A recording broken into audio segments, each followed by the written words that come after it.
எப்படி சொல்வேன் எல்லாவற்றையும் நீர் மாற்றினீர். நிம்மதி தந்து நித்தம் நடத்தி வாழ வைக்கின்றீர். எப்படி சொல்வேன் எல்லாவற்றையும் நீர் மாற்றினீர். நிம்மதி தந்து நித்தம் நடத்தி வாழ வைக்கின்றீர்.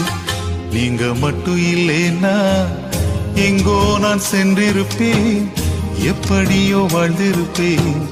மண்ணுக்குள்ள போயிருப்பேன். மறந்தும் போயிருப்பார், மறந்தே போயிருப்பார். நீங்க மட்டும் இல்லைன்னா